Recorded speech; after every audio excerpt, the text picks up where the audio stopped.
Hello, everyone. Welcome.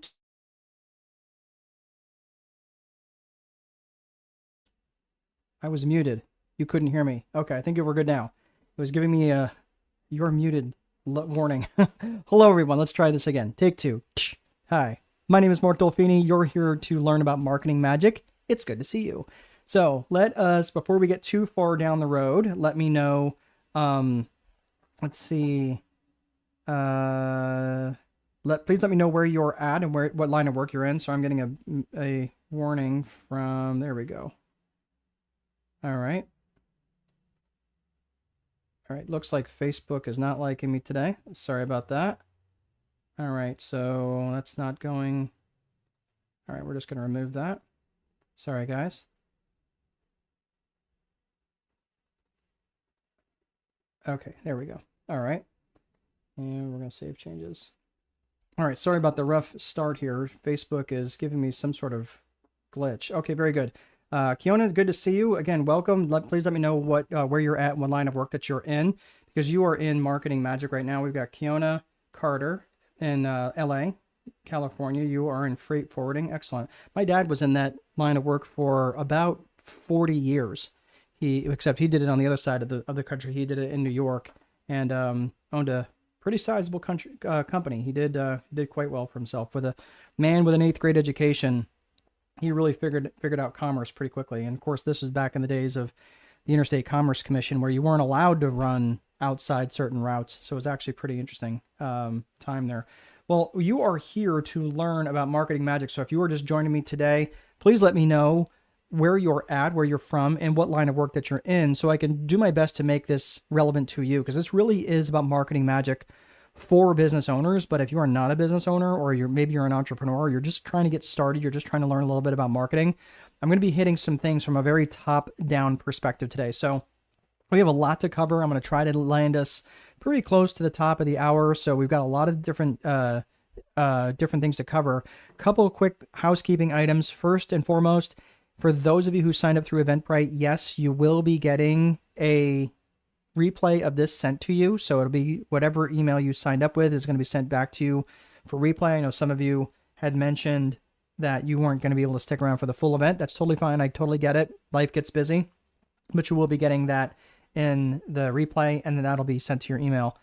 For those of you who are watching on YouTube, this will be carved up a little bit and then reposted on YouTube as well. And I think some of you are joining on LinkedIn. And so again, if you are joining me right now, please let me know where you're at and what kind of business that you're in, so I can make this relevant to you. We've got Oyin in Aberdeen, and you're a parenting coach. Very good. Very nice to have you here, Oyin. Excellent. And Aberdeen, Scotland. I figured you meant Scotland, but I wasn't going to. I think I have my family, my mother's side is actually from Scotland, and it's been a long time. I'm trying to think if we made it to Aberdeen. Here it's beautiful there. All of Scotland is beautiful, honestly. So Mawuli is Akragana, and you're an entrepreneur. Excellent. Let me know what line of work that you're also in. Yep. Hello, Ian. Okay. So this is, if you're in marketing, and I want you, we're going to get right into this right now. It's another quick question. So again, I get this all the time. If you are not able to stick around, yes, you'll be getting the replay. Number two, please try not to multitask. I know it's super hard. I know you're on your phones. I know you're trying to do other things.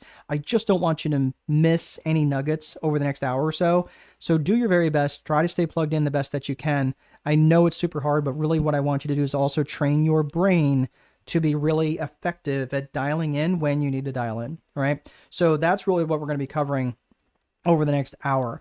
So marketing magic, they understand the role of marketing. The job of your marketing is to first, second, third, fourth, and 10th job of marketing is to create trust with your client avatar. If you cannot get them to trust you, they are not going to buy from you. They're not even going to want to inquire from you. And there's trust on so many sides of the equation that you have to consider when you're thinking about this. And I know right now, especially, and I hear whenever I get into the marketing conversations, people think that that's the same thing as posting, that marketing is posting on the internet. It's a component, but it is not Posting is not marketing. Posting is just kind of, again, it's developing affinity, it's developing familiarity, but it is not marketing. So I want to make sure that we're clear on this, because there are certain things around, especially direct response marketing, where you're asking the person to take a very specific action. It's a component of it, but in and of it's by itself, posting. I hear people say, "Oh man, I'm posting 18 times a day and I'm not getting any traction." Okay, it's a component, but it's not everything. So your job is not to entertain. It's not to sit there and make them laugh. It's not to make them feel good. It's not even for you to get views. But your assignment, first and foremost, is to get them to trust you. Now, there are many trust triggers. We're going to talk about some trust triggers here in just a few minutes. And we're going to go through several of them. But right out of the gate, I just want you to understand, it is your job to build trust. So if you can't get them to trust you, now you might be thinking, well, how do I do that?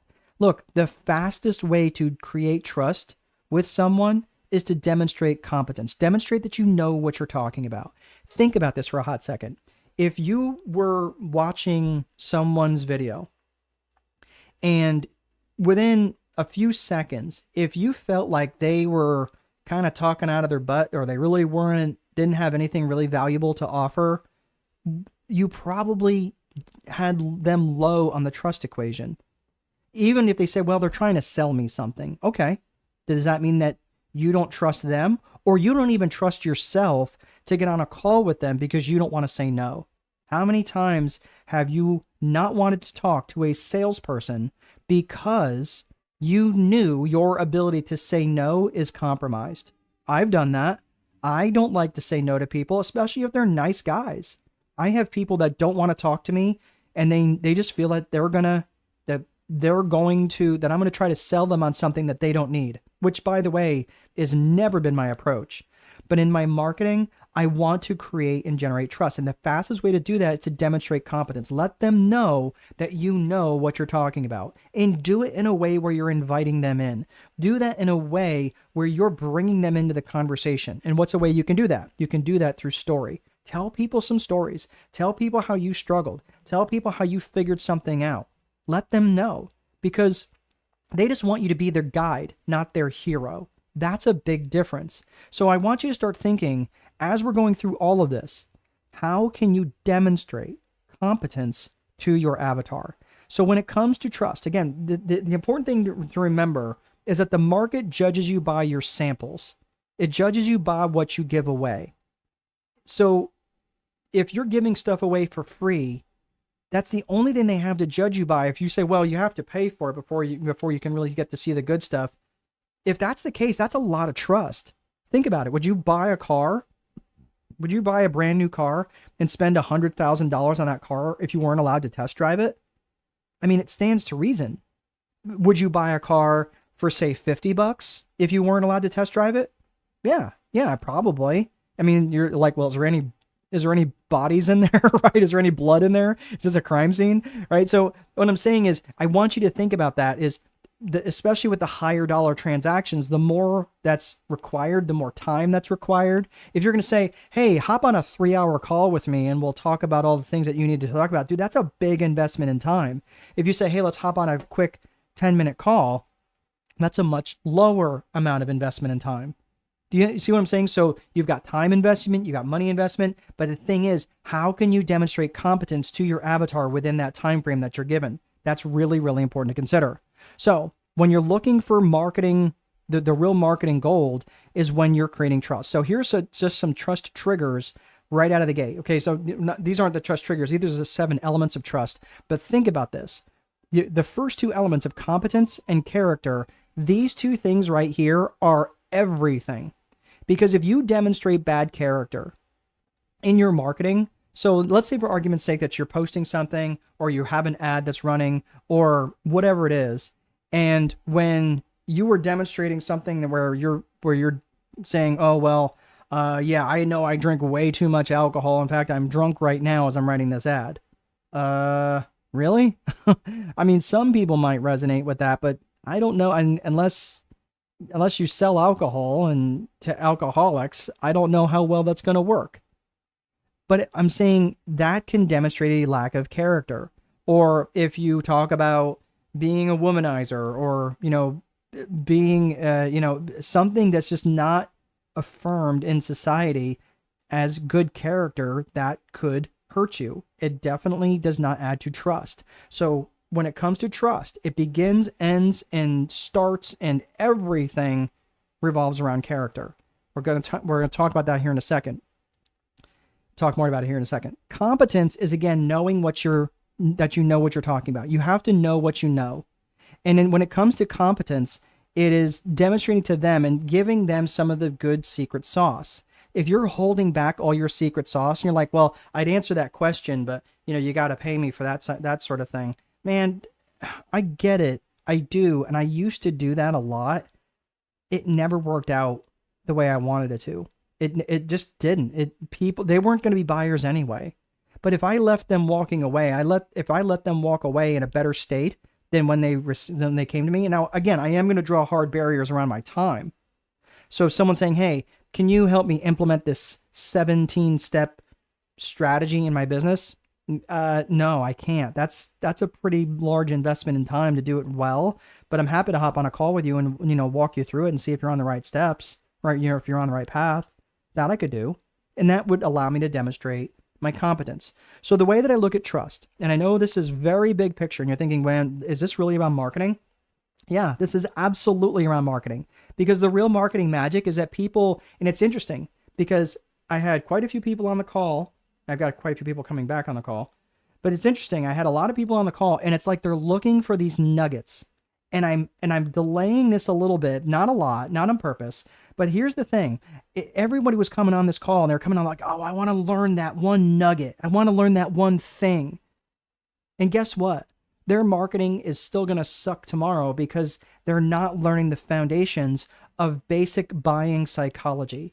That's what I'm trying to teach you. That is what I do as a strategist. I'm not a tactician. I don't do like, hey, come to me and I'm going to help you tweak your Facebook ads so you can get 3% better impressions. That's not what I do. What I do is I formulate good strategy with tacticians. In fact, this morning I was on a call with my client and the client that so let me say this another way.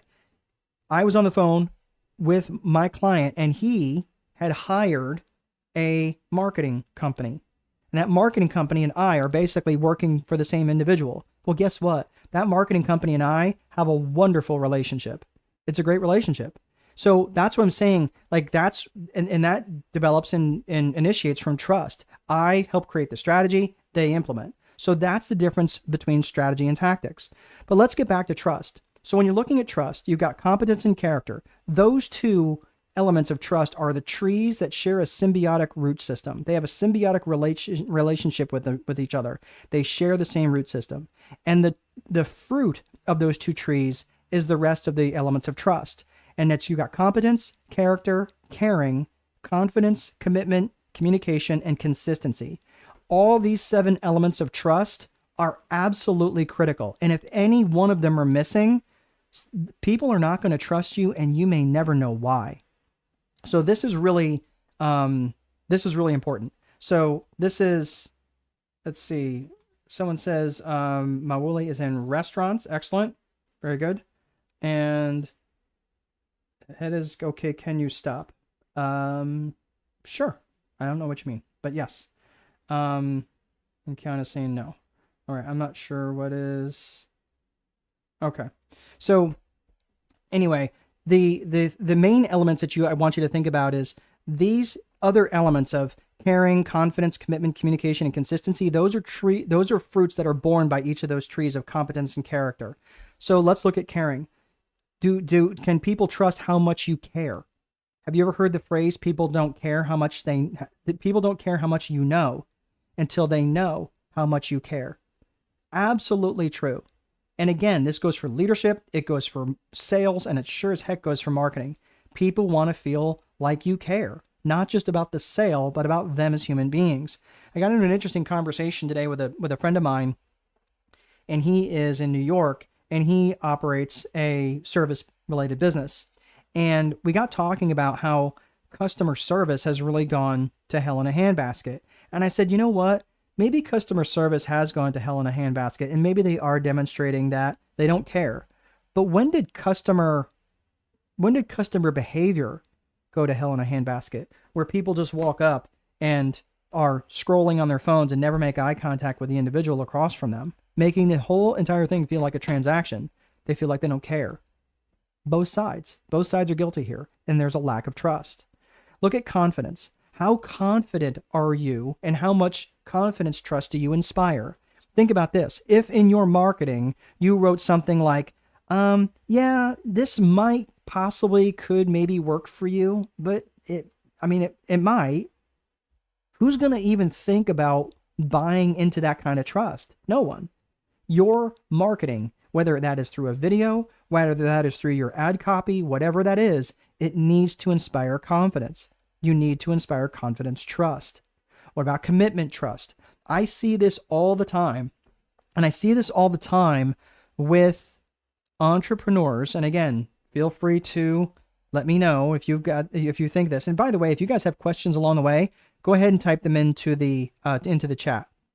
But when it comes to commitment trust, I see this often, especially with business owners that consider themselves to be serial entrepreneurs. And I see this all the time, where I ask them what business they're in, and they tell me 3 or 4 different things. And I'm like, okay, so if I was to ask the people in your town what it is that you do, is any one of them going to be able to tell me all 4 of those things? Or probably none of those things, because they're going to be so confused about what it is that you do. And that, it shows a lack of commitment. If you can demonstrate your commitment to whatever the thing is, especially in your marketing, especially in your ad copy, how could you do that? Listen, I'll give you a great example. I have several courses that I sell. There's a money and finance course that I have that's being sold right now. And I offer a 395-day guarantee on that. And you're like, that sounds like a lot. Yeah, it's 30 days to learn the material and an entire year to implement. And if they feel at any point in time that the training wasn't good, within that 395 days, they can ask for their money back. That's commitment. That's how sure I am that this training is really, really good. So, and that's just the way, that's how committed I am. What about communication? Communication trust shows up in a couple of different ways. Communication trust shows up not only in clarity, but it also shows up in consistency. It's interesting. I don't know if anybody follows Gary Vaynerchuk. I actually like him. He's a little too brash at times, and I think it's unnecessary, but I really appreciate the way he's been saying the same message over and over and over to people, and yet they still don't seem to get it. And one of the things he talks about in terms of communication is doing it often and having lots of communication, being promotive. And well, he'll ask, how many times have you posted on LinkedIn last week? Well, I post about, once a week.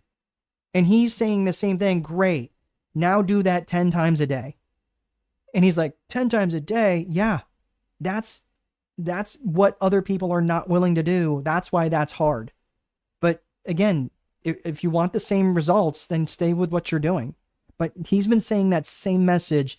I've been following him for maybe 2 years now, and I know he's been saying that same thing for probably about the last 15 years, is communication. So not just be clear in your communication and about being cleared in terms of who you're communicating with, but being frequent enough about that to really make a difference. The last piece is consistency. How consistent are you being in your communication? How much consistency trust are you developing with your avatar? So think about this. When communication is about doing it often, 7 is about doing it consistently. Meaning, are you doing it 10 times in one day, and then once, and then none, and then 5, and then 10, and then 11, and then 3? Are you consistent? It sounds like you're consistently bad. So again, this is the sort of trust that people need to feel that you are bringing to the table. And that's important. So so these elements of trust, I want you to think about these where you might be lacking in your consistency. demonstrating your competence? Are you showing what you know you're talking about? Are you demonstrating lack of character or caring or confidence, commitment, communication, or consistency? Any one of these areas. Anyone, like right now for me, I don't think I'm lacking on really any of these. Maybe consistency might rank the lowest, but when I say the lowest, I'm saying maybe 8 out of 10. Everything else across the board, I would rank myself as a 9 or 10. But that's also because I've been really, really intentional about building these levels of trust in all 7 of these areas. So as we continue on here, I want you to think about seeking knowledge to understand versus just seeking knowledge to take action. And I want you to think at the end, what are you going to actually do about this stuff that you learned today? Because here's the truth. When it comes to marketing, you can have the best, most efficient business. You can be an absolute paragon of truth, justice, and virtue. Your sales technique is so completely dialed in, you could sell ice to Eskimos and voting booze to Castro, and you can still starve. And that's the truth. So if you're going to try to have a marketing engine that's really going to drive growth in your organization, you have to spend a lot of time being very intentional with your lead generation. So this is a book here. This book is actually my first book. It's called The Time Wealthy Investor. And when I originally wrote that book, I was it's a good book. It's about 280 pages, and it's a book written for property managers and mom and pop investors. So that book, and it's a good book. And what I did, I spent about 2 years writing the book, editing the book, getting the cover designed. Going through all the grinding and back and forth and all the things with Amazon, and I got it published. And I was like, you're welcome, world. There's your book. There's the book that's going to solve all of your problems. And it is a good book. And I'm not saying it's a good book because I'm saying it's a good book. I'm saying it's a good book by the people who have read it, who've really given me really solid feedback about it. And I am proud to say, somewhat proud to say, actually, I'm not proud to say this at all. My book sales in the first 30 days was, drumroll, $0. That's right. I did not sell one book. I did not sell one book to one person that I did not know. And I'm not talking like my immediate family, because I just basically gave them the books. I was like, this is going to be way harder than I thought. So I started learning the marketing side of things because I realized I never sold a book before. So I created this brand called Landlord Coach because, again, this was a brand focused around landlords, property managers, people who are having trouble managing their rental properties. So I created this brand. I started learning about funnels and click funnels, and I started posting a lot more. And, I was doing some marketing and emailing and cajoling and really started to put a lot of effort into selling this book. I paid for Amazon ads. I paid for Facebook ads. I paid for Google ads, and my volume did increase. I spent 3 months doing nothing but trying to sell these darn books. And from all that effort, I went from $0 in sales to $95.64. I was heartsick. I was like 2 years to write and publish this book. No sales. Another 90 funnels. Okay, does anybody know what I'm talking about here? Does anybody felt this before? Buying other people's courses, creating a brand, spending money and more money. And I felt like the only people who were making money were the people who were the advertisers. That's it. And by the way, this represented 12 sales. So keep in mind, this wasn't even profit. I was selling the book at break even just to try to get some traction. So how many of you would have felt completely discouraged at this point? Yeah, this is like my discouraged face.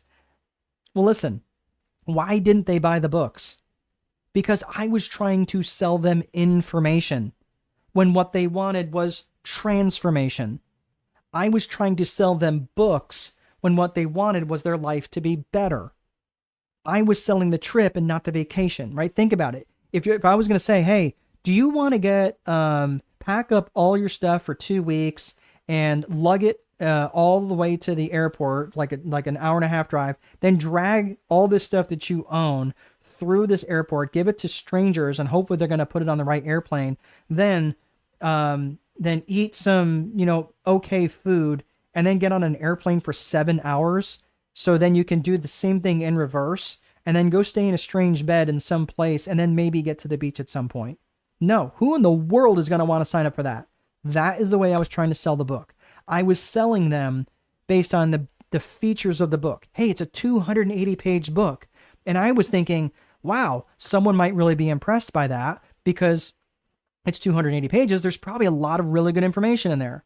Yeah, I was selling them the trip. They're going 280 pages. When the heck? I'm already time weary. When am I going to have a time to learn about being time wealthy? I'm already bankrupt in time.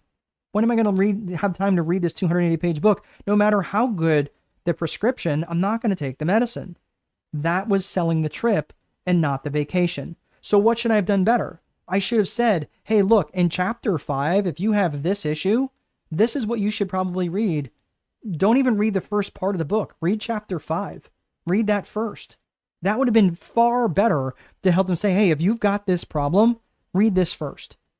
And then what am I doing? I'm demonstrating a little bit. I'm demonstrating my competence. I'm letting them know, hey, do you have problems collecting rent from people on time? I know exactly how to help you fix this. And again, it's okay. Like now they go, okay, he understands my problem. He's demonstrating some competence. Let me see. Let me at least lean in and see if I like what he's saying. So this is, again, they fundamentally did not trust me, nor did they trust themselves to buy another book that they were going to set on their bookshelf and not read. How many people have done that? Okay. I've got so many books. I'm probably gonna have to live to 1,000 at this point to read them all. But the point is, they didn't trust themselves to buy yet another book that they weren't going to read. So that was, this again comes back to the trust equation. So because they didn't trust themselves to implement or read the book, they didn't buy it. I had done very little to demonstrate trust with my avatar. So again, we'll come back to this here in a little bit when we talk about trust triggers. So this is what it looked like for me. Eventually I did start making money through Landlord Coach, and these are my revenues. If you see this tiny little sliver at the bottom, in 2017 into 2018, I was making about $2,000 or $3,000 a month in monthly revenues. And that was mostly through coaching. And then all of a sudden my revenue started shooting up, and I was making about $8,000 a month. And then by halfway through COVID, I was making about $17,000 a month. And I could have kept up that with that trajectory, but something changed for me in 2020. And honestly, I didn't want to stay in that same niche that I was in. So I pivoted and decided to leave real estate coaching and seek people who are solopreneurs, business owners, entrepreneurs, and people who have less than 20 employees. And what I experienced in the early days was a lot of false confidence. We'll talk about that here in the end. But this is the thing. I just want to go through the rest of the agenda for today. First and foremost, we're going to talk about the systems component of a business, and then we're going to talk about psychology, specific psychology that is relevant to you in your marketing. We're going to talk about the 4 core functions of business. We're going to get to marketing magic and having controlled growth in your business and not something that's going to metastasize into something horrible. But then we're going to talk about some different resources.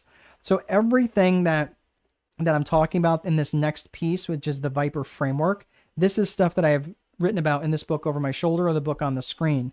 And that is the Time Wealthy Advantage. If you want to get a copy of that, if you live outside the United States, I know several of you live outside the US, that's totally fine. You can get it through Amazon. If you live in the US, you can get it on strategicboardroom.com. Right in the very front page, you can click the first button that you see.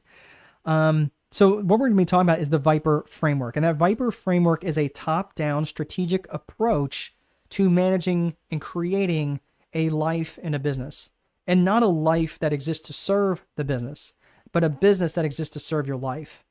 That's the difference. So the Viper framework is actually an acronym for vision, infrastructure, process, execution, and reporting. And this Viper framework, the Viper framework specifically to vision, has 2 components, has personal vision and business vision. The personal vision is like, okay, cool, where is it you want to go? So like, Mawuli, where do you want to go in life? Oh, yeah, and where do you want to go in life? Kiona, where do you want your life to be if your job description wasn't also your life description? Like where what you do for money has nothing to do with who you are as a human being. So think about that. Think about if you woke up with $30 million or 30 million pounds or 30 million, whatever lots of units are in your currency. If you didn't have to worry about income generation anymore, what would that look like for you? So Where do you want to go? What do you want that to look like? And then the business vision says, great, how are we going to get there? So you're going to reverse engineer this business that's going to deliver this personal vision for you. And many times I've sat next to people in conferences and seminars and masterminds where their personal life, they've given no consideration at all to their personal life. Yeah, they go on vacation, and guess what they do the entire time they're on vacation? They work. They work while they're sitting there returning emails at the beach, and they can't wind down. They don't know how because they've never given any consideration to a personal vision.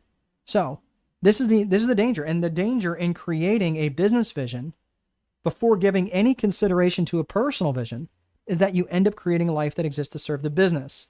So again, I want you to please just, if you do nothing else, just think about what your personal vision would look like and then create this business that you can reverse engineer that will deliver this personal vision for you. So when we're looking at business vision, when we're defining the business vision, there's 3 C's to business vision. And the 3 C's of business vision, what these things do is understanding these 3 elements of business vision will massively make your marketing stand out and make it massively more effective. It's every single time I get hired as a strategist or as a fractional CSO, fractional chief strategic officer, fractional meaning I'm hired and I work for other companies, but I am dedicated to them. When I'm hired in that capacity, I look through these lens of these 3 C's, and every time I see a dysfunctional organization, it's because one of these 3 C's is not well defined, or usually all of them. So the 3 C's of business vision are core purpose, core values, and client avatar. Core purpose, core values, client avatar. When you're looking at your core purpose, the core purpose of the business is specifically what business are you in, and specifically what problems do you solve. And it's really important you be highly specific in your answers. If you were just going to say, well, I'm in real estate, right? Mawula, you said restaurants. Okay. Does that mean you are a supplier to restaurants? Does that mean you own restaurants? Does that mean you own multiple different types of restaurants? I have no idea. You're saying you're in restaurants, that to me, and I'm not picking on you. I know the question was truncated, so you didn't have a lot to say. But if you're saying you're in restaurants, that could mean mobile food trucks. That could mean distribution. That could mean a physical restaurant. That could mean you're the maitre d'. I have no idea. Or consulting for restaurants. That's a thing. So what I'm saying is it's really important that you're dialed in to the true core purpose and making that based around an avatar, making that based around who it is you serve. Think about this. You probably do lots of different things in your business, in your organization, and that's fine. That's like being a mechanic. A mechanic doesn't only replace the left headlight on a vehicle. No, they'll probably replace both headlights on a vehicle. A mechanic doesn't just work on replacing wiper blades. They probably also do brake jobs. They probably also do muffler jobs, so forth and so on. So think about this. What is the core purpose of the business? What business are you in specifically, and what problems do you solve? Keon is saying that's a great question. Yeah, it is.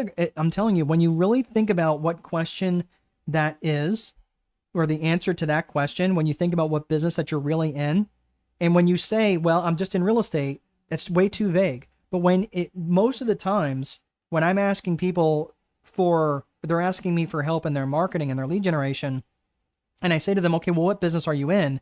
And they can't articulate that to me. I say, that's the first thing you need to fix. Because what you're doing is you're trying to occupy the mental real estate of people in that space. I am a strategist. What I do is I help people figure out what direction they want to go in. I help them figure out where they want to go, and then I get them there.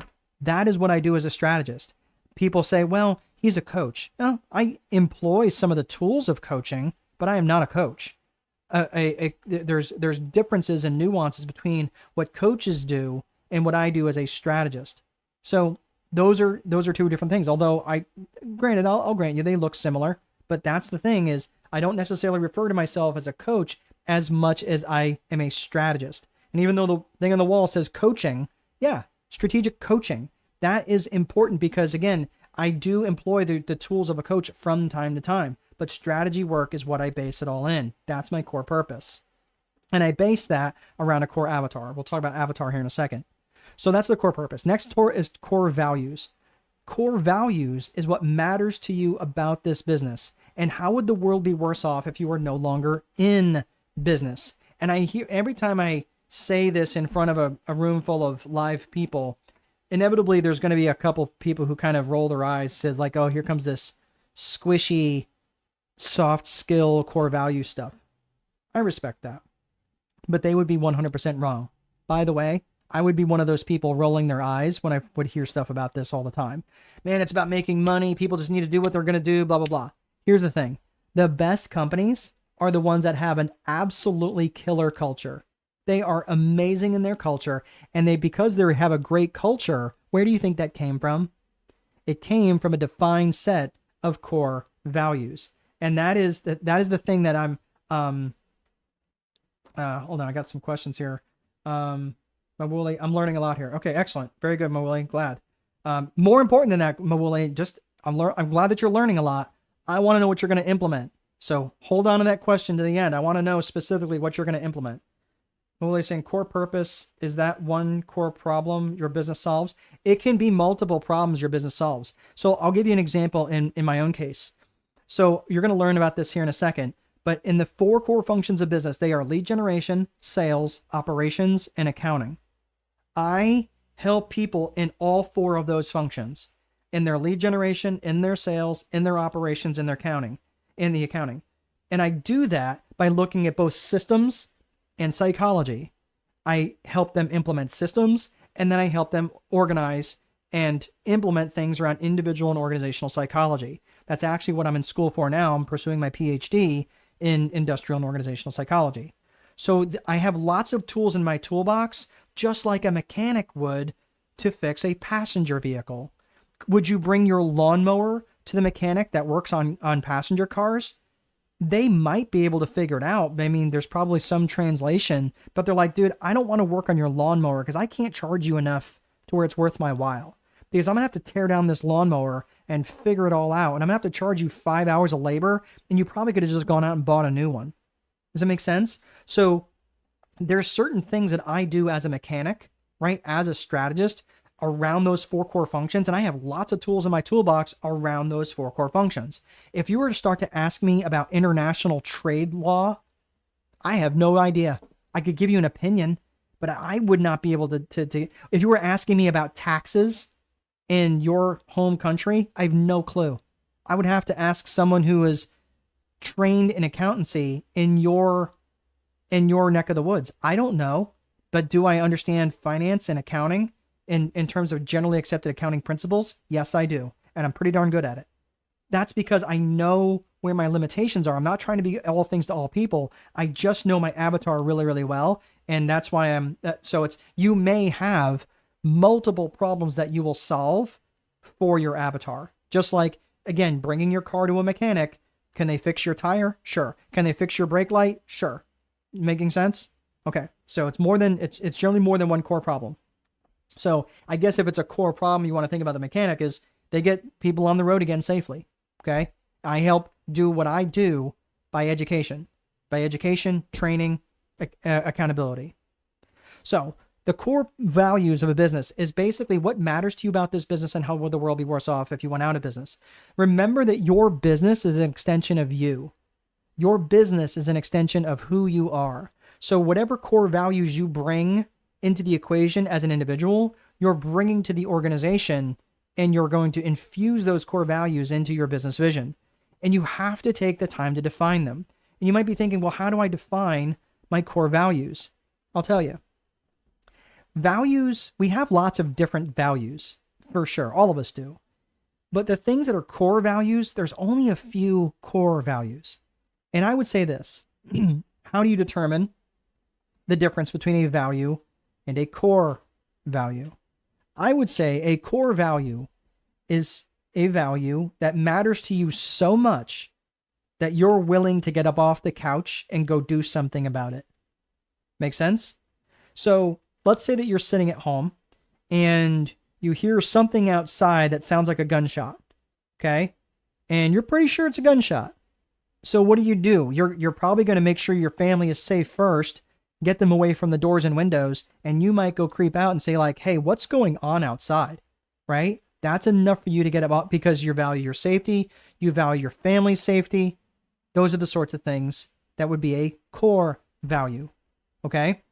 So if you, let's say again, I value peanut M&Ms. Am I going to box someone for peanut M&Ms? No, they make too many and I'll just go buy more, right? I'm not going to go to war over peanut M&Ms. But if someone breaks in my home and threatens my family, yeah, I'm going to war.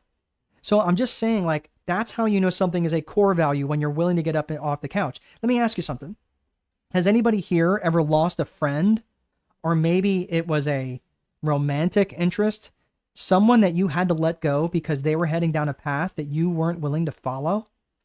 Yeah, that sucks. And it happens all the time. And the reason why is because their actions were violating a core value.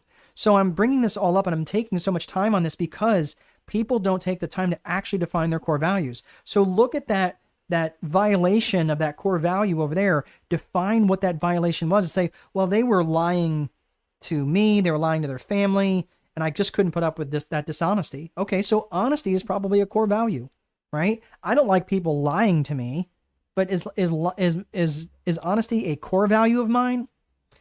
I don't know. I've had friends lie to me, and then I kind of realized why they were, because maybe they were ashamed of something, maybe they felt guilty about something, so they lied to me to cover it up.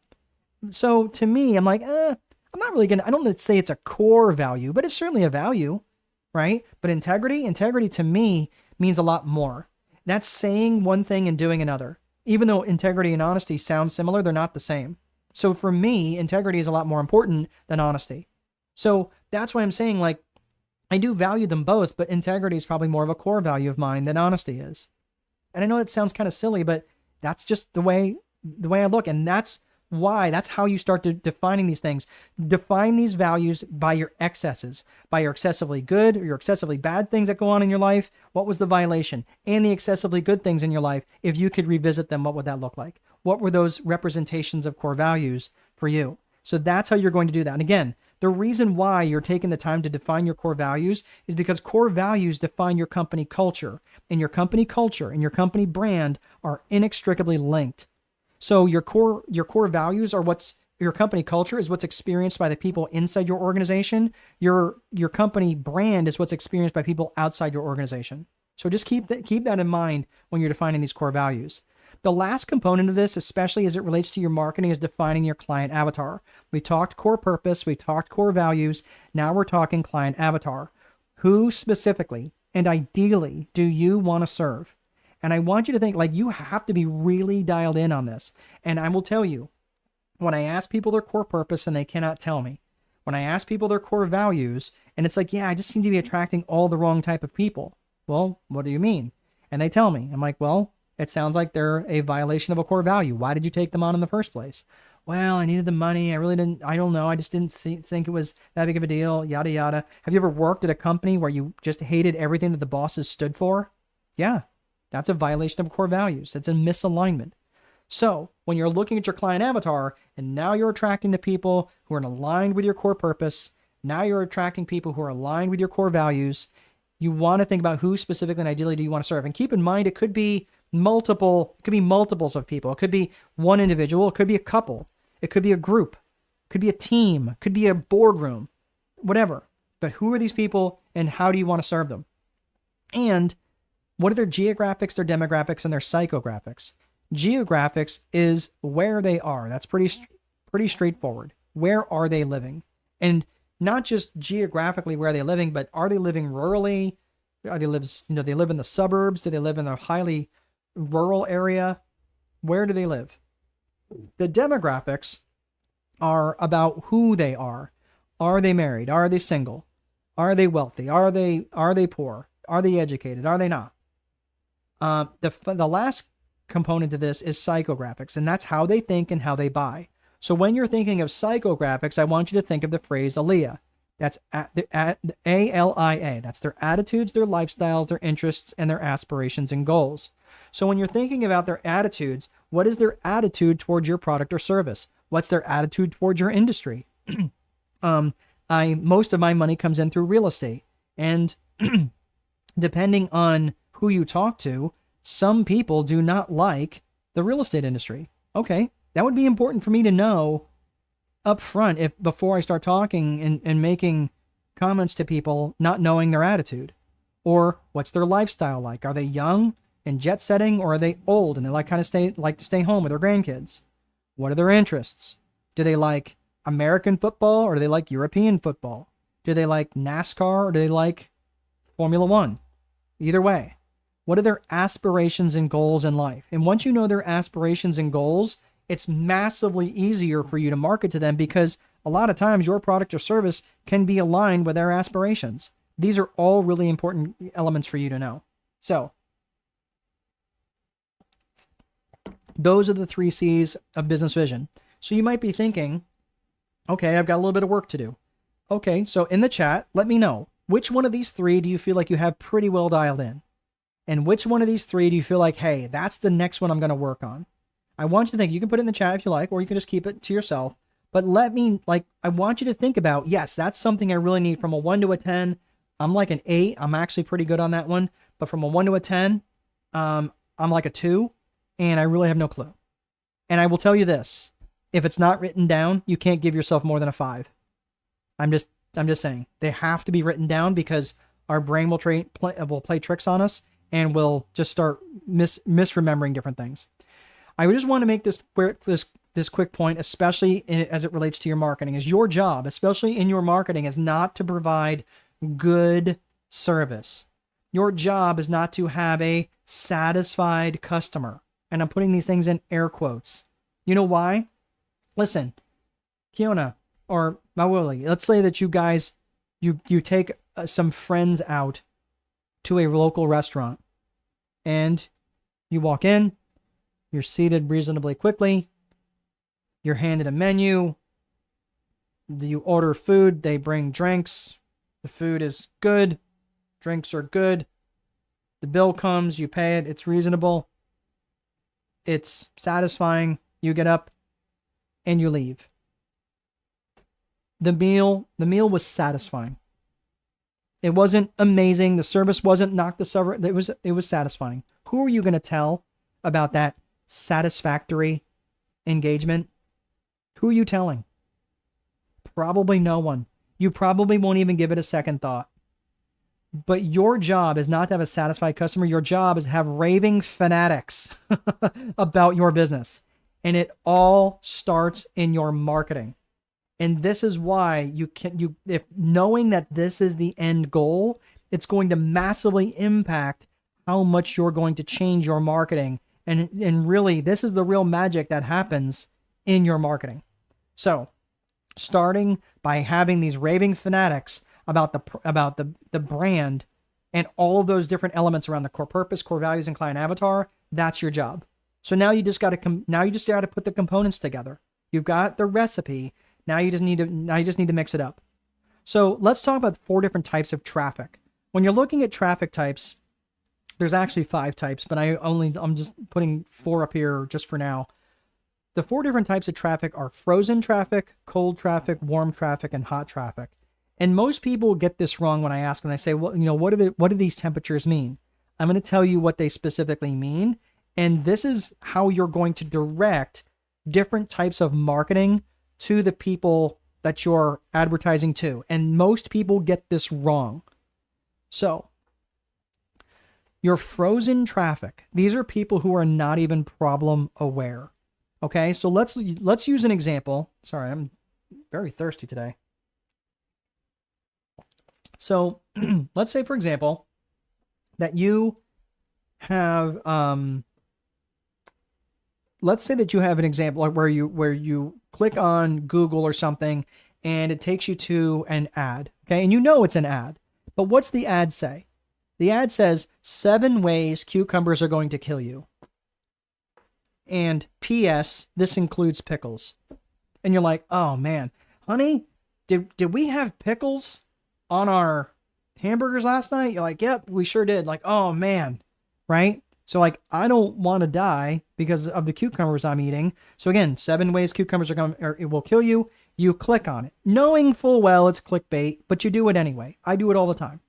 So what this does is it starts educating you about the origin of cucumbers. Everything I'm saying right now about cucumbers, I'm completely making up. I don't know anything about cucumbers or how they're grown, except they grow on plants. That's about all I know. So you'd say, okay, well, did you know that most cucumbers are grown in Ecuador, and because they are shipped from Ecuador, they have to spray it with a certain chemical, and this chemical causes you, when it's shipped to your country, your home country, that certain chemical causes buttworms. Okay, well, I don't want buttworms, so I'm going to keep reading. So you are now problem aware. Up to this point, I never knew. Ignorance was bliss. I never knew anything was wrong potentially with my cucumber consumption. But now I'm problem aware. So I have now graduated. I've been warmed up a little. I am no longer frozen traffic. I am now problem aware.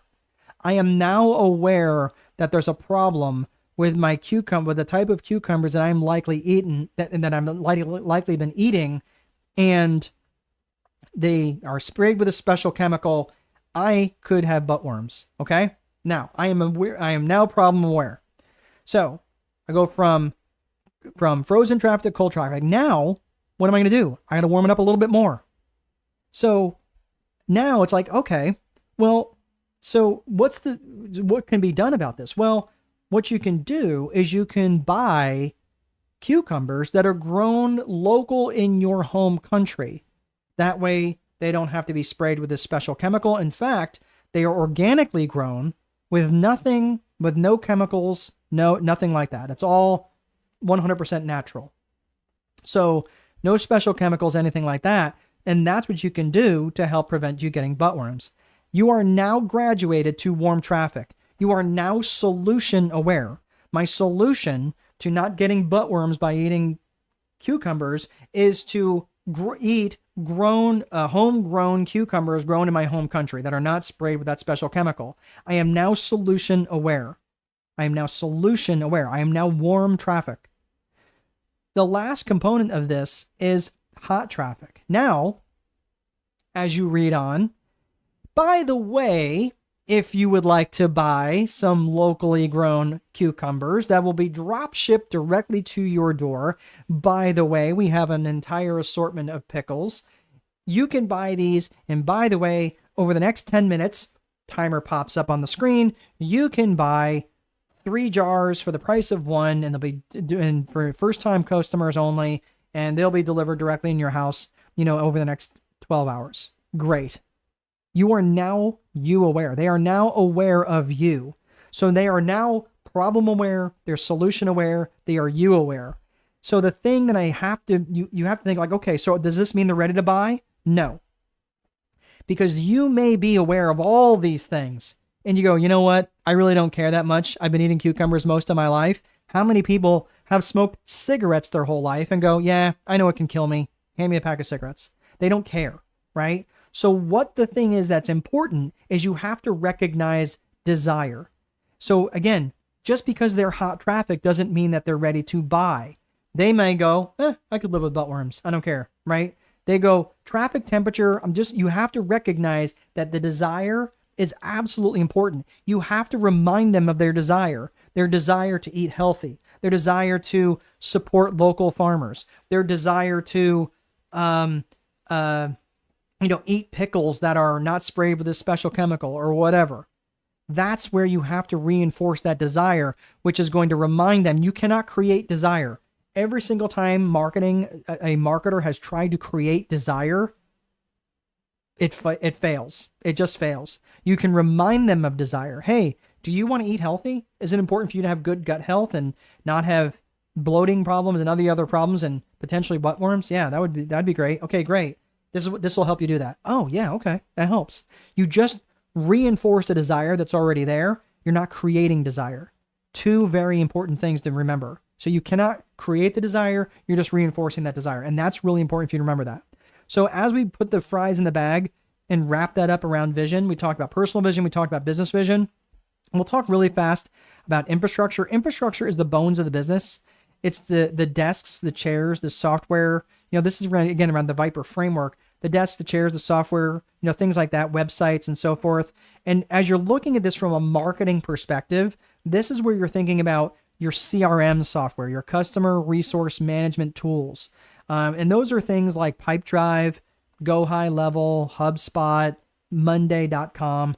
These are all different CRMs which track the people who have opted into your lists, the people who have purchased from you, the people who have expressed interest in what it is that you want. So if you're in restaurants and they have come and they have signed up to be on your VIP list, you better damn well have a list. And I don't care if you keep it on the back of a paper towel. You better make sure you have a list and work that list, because those people who have spent time with you, who see and respect what you have to offer, you owe them to make sure that you're staying relevant. It is not their job to remember you. Keep that in mind. And most people in their marketing, they do a horrific job of doing that. They always are playing from behind because they're relying on their customer to remember them. And as a result, they keep marketing to the same people as if they're brand new customers over and over and over. And it's very expensive. When you're looking at other infrastructure, you're looking at sourcing software. That's where you're sourcing leads. And that is things like LinkedIn Navigator, Apollo.io, Lead IQ. Those are all different things. Those are all different applications that basically find the people that you can market to. The last piece of infrastructure I want you to think about in the marketing perspective are your automations, your integration software. Those are things where you have like email automations like MailChimp or Constant Contact. Even tools like Zapier and Odo, they actually connect different types of software and create automations. So that's really, really critical. And infrastructure is an incredibly important component to your business and your business functions. So you might be thinking, if infrastructure is so important because we've been spending the last 30 minutes talking about it, why does vision come first? Well, I'll tell you.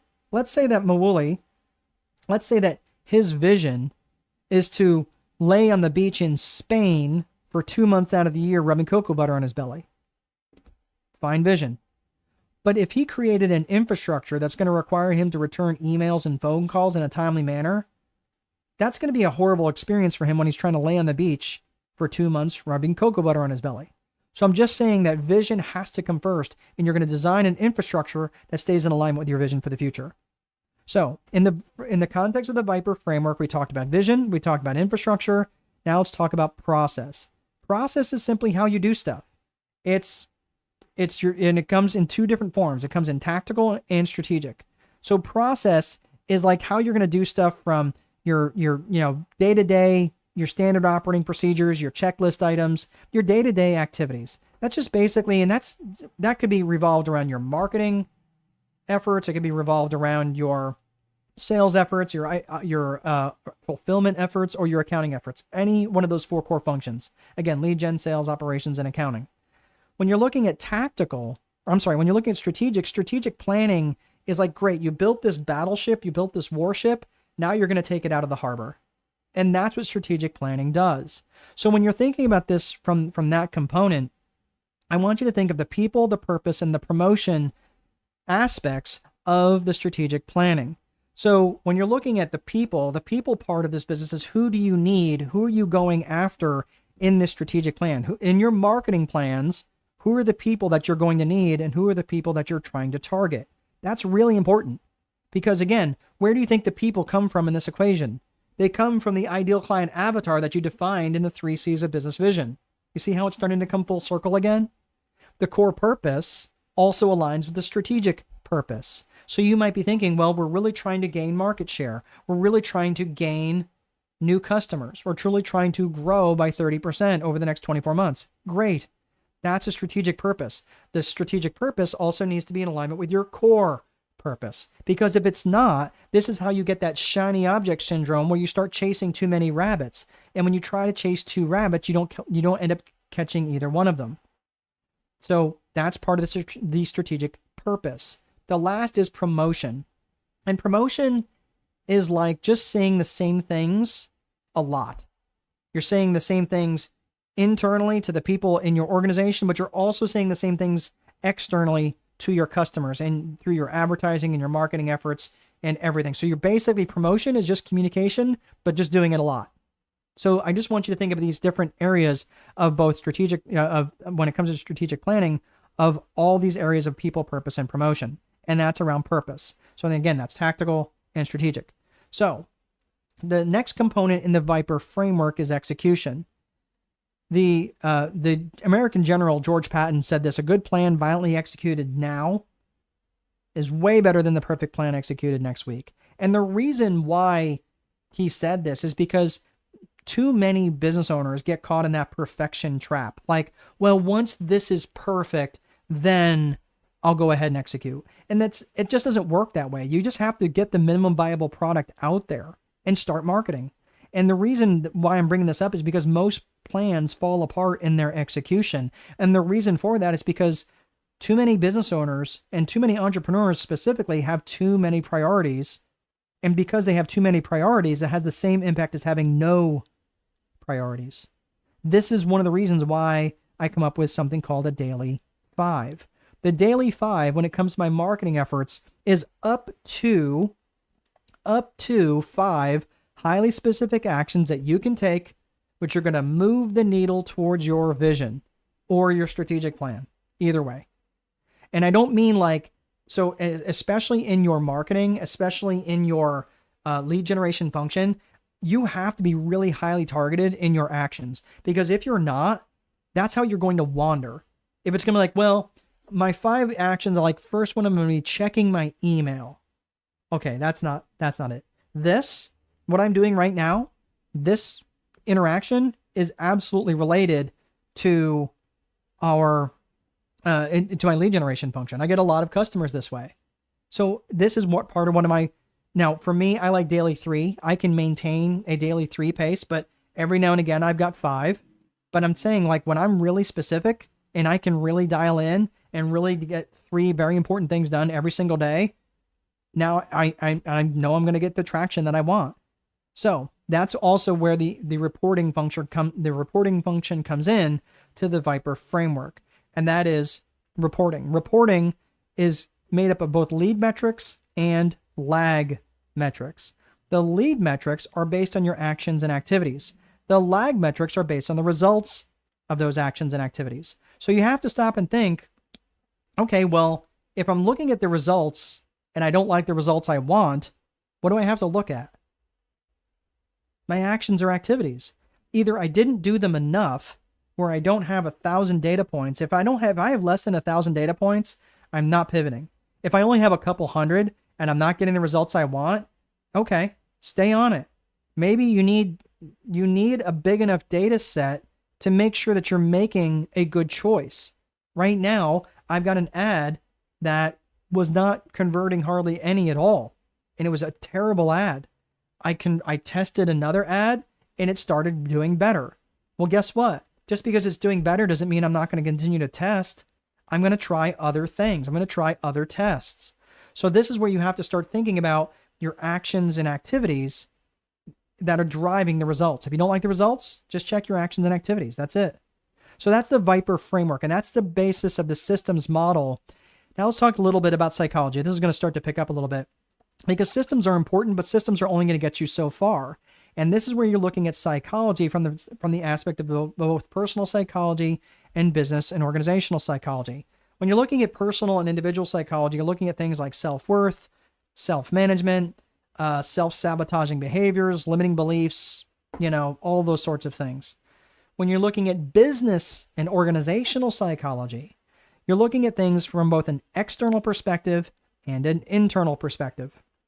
So let's look at business psychology for a hot second.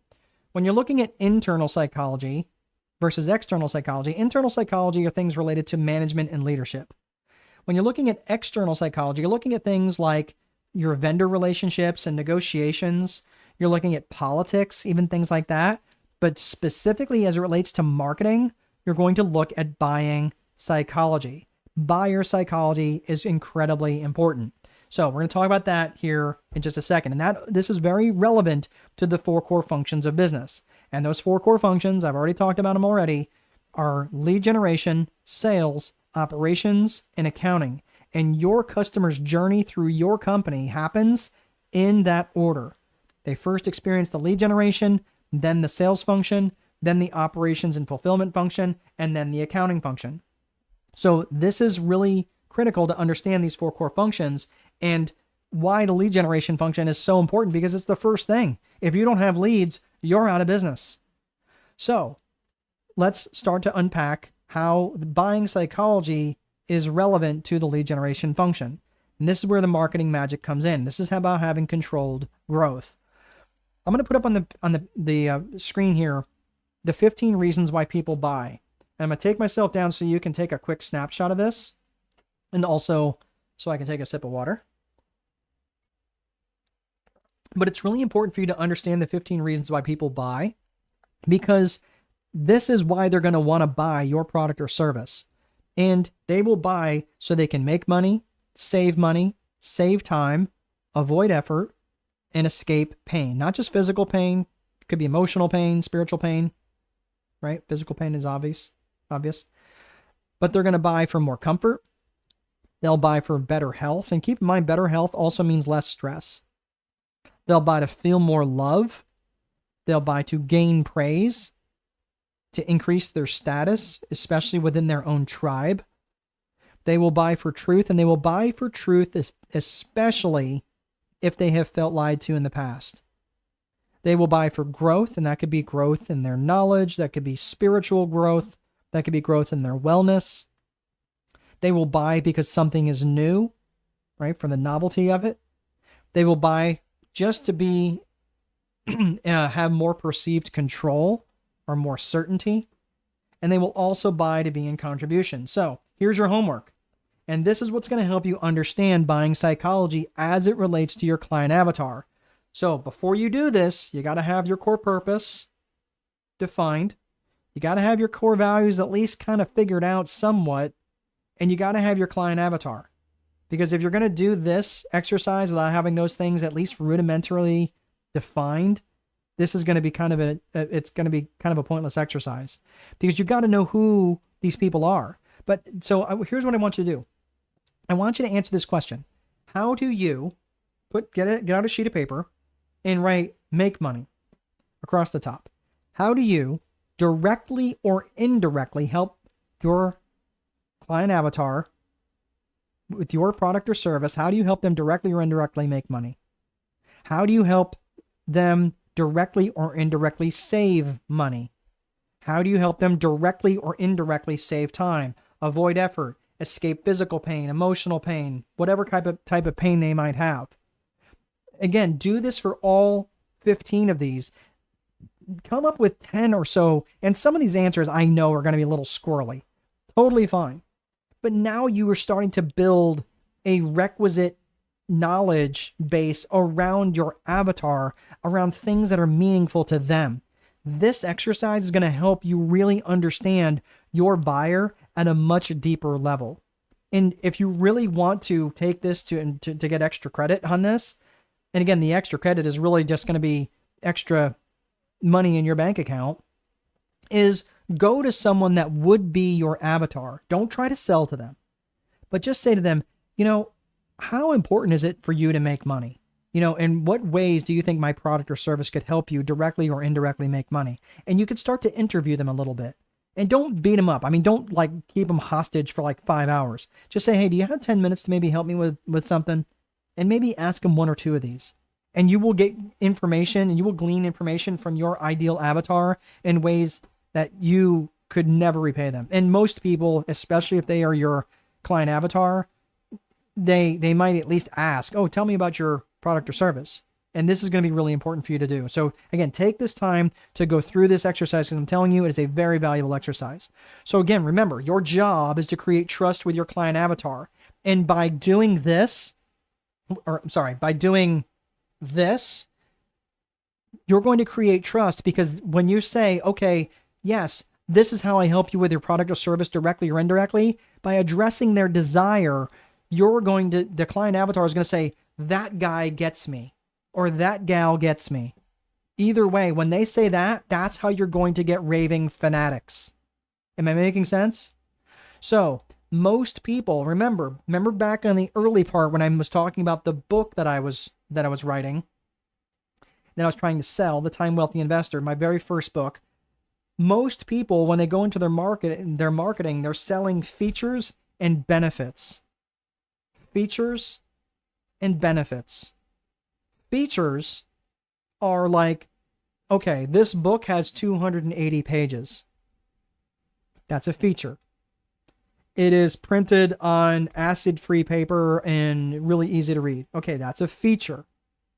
Does not tell them a benefit. The benefit is you'll learn how to manage your rental properties better. You'll learn to collect rents better. But what is it missing? It's missing the meaning. And most people do not go far enough in their marketing message. If you listen to nothing else, and I feel bad for all the other people who hopped off at this point, I don't care. That's their choice. But this is the nugget that most people miss, is they miss the meaning. What does it mean for them to collect their rents in a more timely basis? It means they could spend more time at home with their kids, so they're not missing out on their life as they're growing up.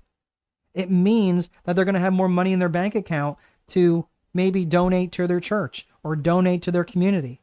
It means that they're going to have more time to do things for themselves. Maybe they want to go back to school. That's a deep meaning for them. So don't just stop in your marketing at the benefit.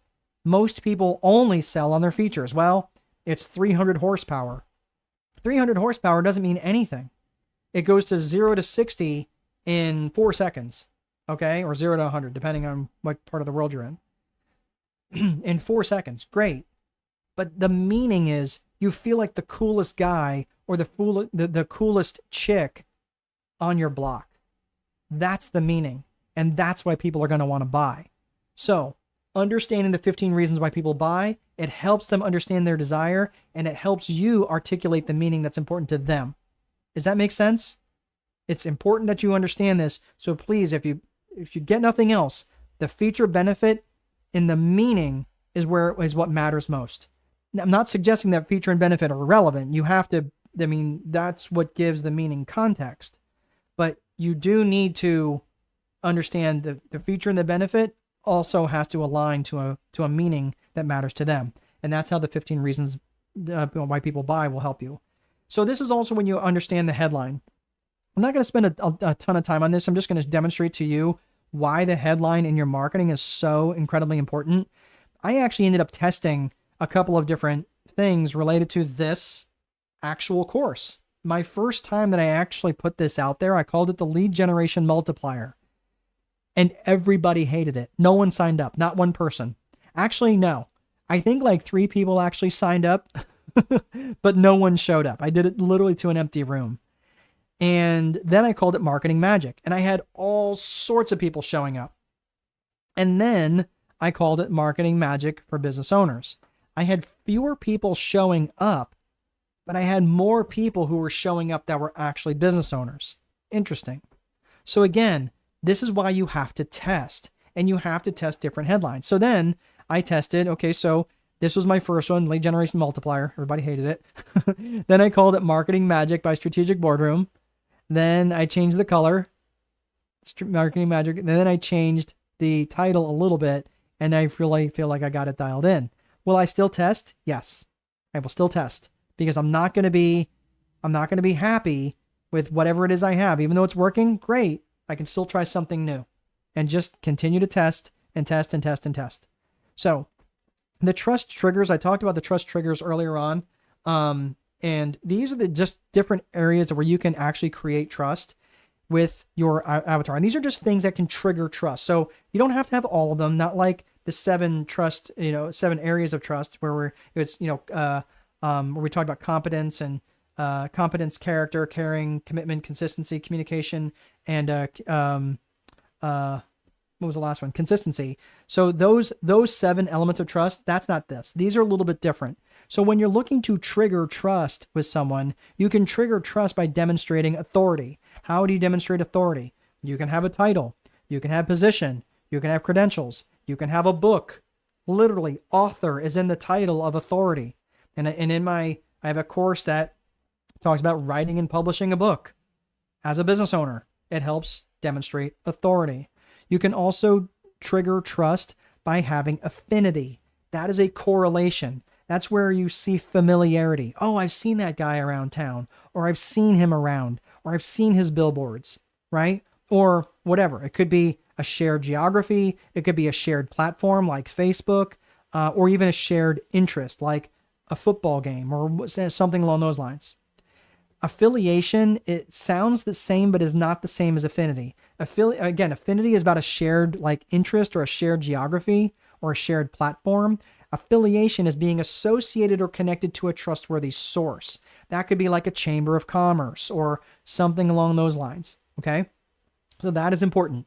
Number 4 is endorsement. That's when you have someone, especially who is really interested, like somebody who other people are interested in. That could be like a celebrity, someone along that line. That's an endorsement. Like just think like, hey, I know a guy, and that's an endorsement. Number 5 is demonstrating competence. I've already talked to you about that. Demonstration is really important. And 6 is vulnerability. And this is something which is also really important in your marketing, and something called a damaging admission, where people are saying, well, I really totally messed this thing up. Let me show you how I got it right. I used to think this, but then I made all sorts of mistakes, and now I think this. Let me show you how I do it. That's called a damaging admission. It's about showing some vulnerability. Hey, I don't have it all figured out, but this thing, I feel like I do have it figured out because I've made so many different mistakes. And people really appreciate someone who is vulnerable. So again, we talked about the 7 different areas of trust. Just to putting this back up here for a quick review, because we're getting ready to land the plane here. So again, competence, character, caring, confidence, commitment, communication, and consistency. All 7 elements must be present. Whereas the trust triggers, you only really need 1 to help create an environment of trust. So the last component here are just some different resources. If you've got any questions, go ahead and type them in. I can hang out for just a minute or two. I do have a hard stop at the bottom of the hour, but I am letting you know, like, there are some resources that I have, and they will all be around these different areas of the 4 core functions: the lead generation, the sales, the operations, and the accounting. And I just want you to understand, like, this, I'm going to take myself down so you can see this picture a little bit better. But when you're looking at the 4 core functions of business of lead generation, sales, operations, and accounting, many people look at it as once the lead generation is done, the sales function picks up and the lead generation piece doesn't have anything else to do. I get that, but that's not actually how I want you to think of lead generation. I want you to think of lead generation like this. I want you to think of something that I refer to as infinite marketing. This is the infinite marketing concept, where lead generation never, ever, ever stops. And if you look all the way down at the bottom, you'll see a little infinite symbol down there, where it continues on all the way through the sales function and all the way through the operational function and long after they have paid the bill. That way you're not having to remarket to these people as if they were brand new customers. So when do you stop marketing to these people? Okay, there are times when you might need to consider, okay, they haven't ever responded. When do I stop marketing to them? Okay, if they have shown you or demonstrated to you that they are not your client avatar, maybe your own core values have changed and they no longer align. Maybe their core values have changed and therefore they no longer align. Maybe they have demonstrated to you that maybe they started treating your people badly and you're not about that. I've had that happen and I have fired customers over that. Again, that's also would demonstrate a misalignment of core values. So they've demonstrated to you that they're not your avatar, saying, man, look, I moved out of the area. I'm no longer in your same geography. I used to live in Africa and now I live in Asia. I'm never coming back. Yeah. Right. So that might be a reason, like, I don't have any family there. There's no reason to keep marketing to me. That would make sense. Or if they're not aligned with your core values. And there's a third option: when they have died. Okay. And assuming you don't like to necessarily work with dead people, that's probably a misalignment of core values that may be a little redundant. But the point is, you keep marketing to them. Keep marketing to them, because even though they might be a one-off customer, maybe they've already bought a car, or they bought a roof, or they bought a website. They're going to need, maybe they know someone else who might need the same product or service. So don't ever stop marketing to them. One last couple thoughts here. I see that people tend to go to automation a little bit too soon, or they reject automation altogether.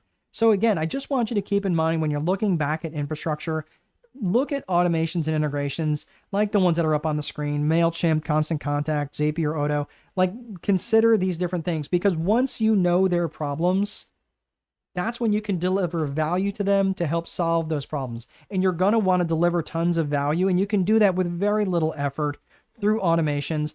Give away tons of value.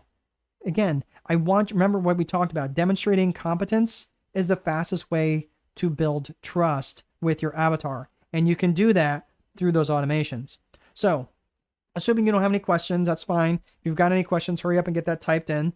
If not, we'll go ahead and land the plane. But I asked you in the very beginning about seeking knowledge to understand versus seeking knowledge to take action. And I just want you to think about that. Like, what are some things that you're actually going to take action on? If you want to type that in, like, hey, I'm going to take action on this. This is something I really need to research. I need to research my avatar a little bit better. I really need to sit down and think and pray about what my core values are, or what core purpose the direction I'm being led in. Either way, I don't care, but make sure that you're taking the action that you need to take. Otherwise, this just becomes another 90 minutes that you're not going to do anything with. The last component to this, it's actually kind of a silly story, but it's a true story. Let me take myself off the page here. What you're seeing here is a bank robber who's holding a gun on a bank teller. And you're seeing this, so what happens here is this guy, he made no attempt to disguise himself whatsoever. And these two guys, MacArthur Wheeler and Clifton Earl Johnson, robbed two banks with no attempt to disguise themselves, with the exception of rubbing lemon juice on their face. They fully believed that it was going to make them invisible to security cameras. And this was so baffling to researchers, these two guys named Dunning and Kruger, that they wanted to see the role that false confidence plays for people, how that role plays. So if you see the two axes there, one on competence on the bottom and one on confidence on the y-axis, you'll see that basically people start out here at the bottom where they're very low on confidence, but they also don't have very much confidence, they don't have very much competence. But very quickly they go, well, how hard can it be? And they're very, very confident very early on until they learn a little bit, until they get to the peak of Mount Stupid. And then all of a sudden they start to realize, oh, this is going to be a lot harder than I realized. Remember where I was trying to sell books early on? Well, that's where I was. And then I realized, oh, I don't know what I don't know. And I fall down in this valley of despair. But if you keep at it and you keep building on your competence, you might be having a crisis of confidence right now. And generally this valley of despair is where a lot of people tend to bail out.